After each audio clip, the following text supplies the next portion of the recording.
Wheelock 14, sententiae, antiquae, page 119. Et Deus aquas Maria in principio appellavit. Verbs at the end here. Subjects at the beginning. Aquas. With that AS ending. That's right. This, that's interesting in the quotes. Let's leave it out. In principio, in the beginning, God called the waters, the seas. All fits together there.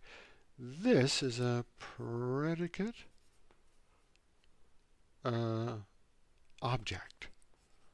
So this is the direct object, but what is he calling the waters? He's calling them seas.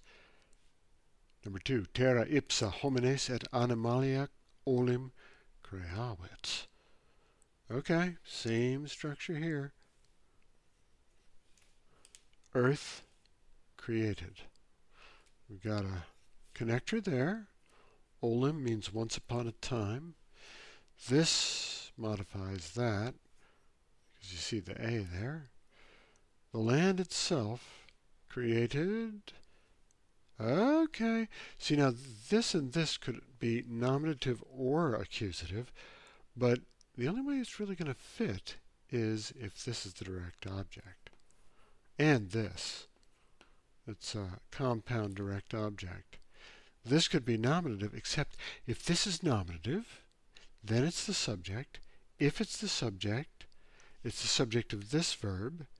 If it's the subject of this verb, it has to agree with it in number, but homines is plural, creavit is singular, no match, so the subject of this has to be terra, and this has to be the direct object. Pan servat oves, et magistros fortunatos oem. OS, direct object, no doubt. This is not the verb. Ovium. Not sure what that is. Have to look up that word, oes, and there it is again, oes. This is a third conjugation verb, so this is genitive plural. And this is either nominative or accusative. Well, we gotta find that verb, and there it is right there. It's a singular verb. Singular verb cannot have a plural subject. So we're going to call this dio, which makes sense because it's being joined with magistros. So Pan, that's your subject. Guards, sheep, and men. Fortunate in sheep. Okay. Sheep and shepherds. Alrighty. 4. Parva formica onera magna ore trahet. Look at all these A's. Now they're not all the same case. They're different cases, but the same ending. Here's your verb. T, O-S-T, muste sunt. That's going to need a singular subject. Maybe this. Onera. That could be nominative plural neuter, because onus, onerous is a neuter third declension noun. However, that's plural, and this is singular. So that cannot be the subject. So if it's not the subject, it has to be accusative.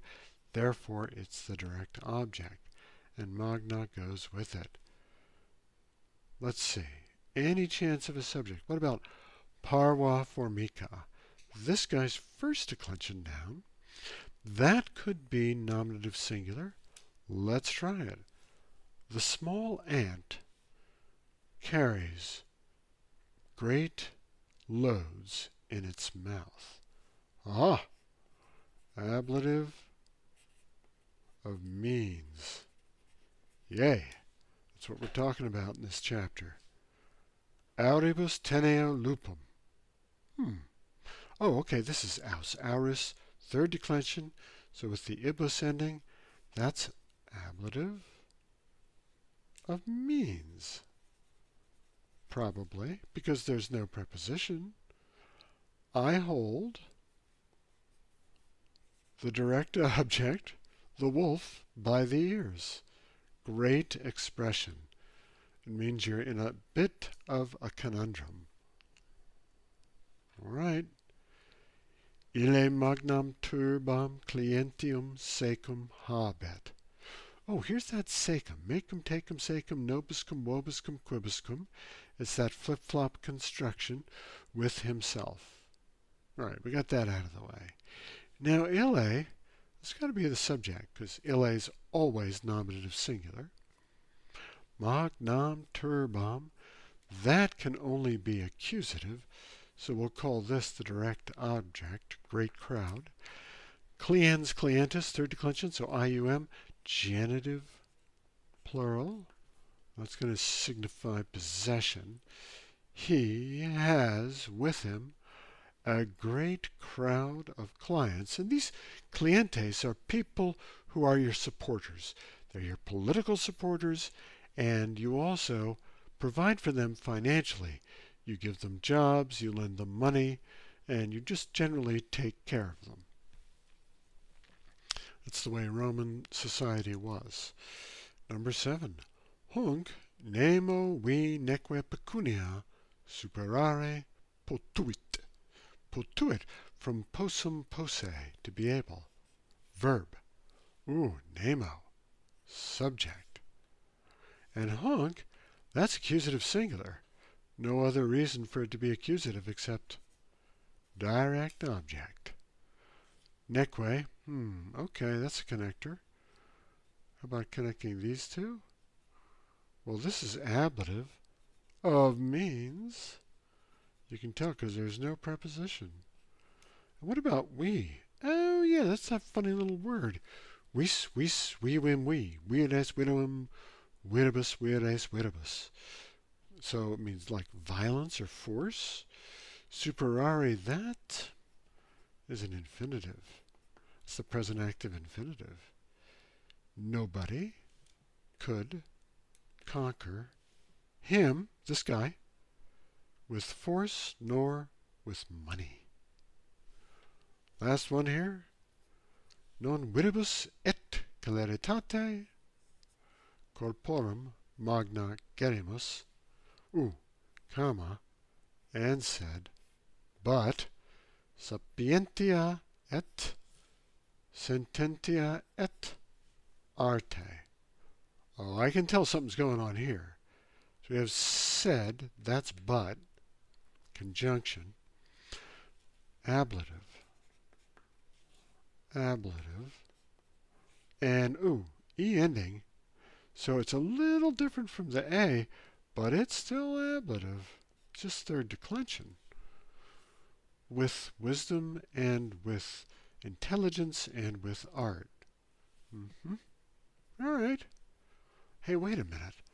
More ablatives here. With strength and with speed. Interesting. With strength and with speed, but with wisdom, intelligence, and art. Oh, wait a minute. And this starts with non. Okay. Here's the verb here, gerimus. We do.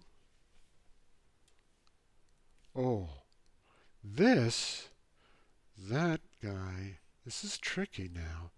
This is accusative, neuter, plural. And it's substantive, meaning that the adjective itself is the substance. We do great things, and the things is just understood in there. We do great things, not with strength and with speed of our bodies, but with wisdom and with intelligence and with art. One of the tricky things about this is to get the negative in the right place. If you say, we do not do great things, it's kind of hard to see the meaning. But if you apply the non to the ablatives here, not with strength and speed do we do great things, but with wisdom, knowledge, and art, skill, then it becomes more clear.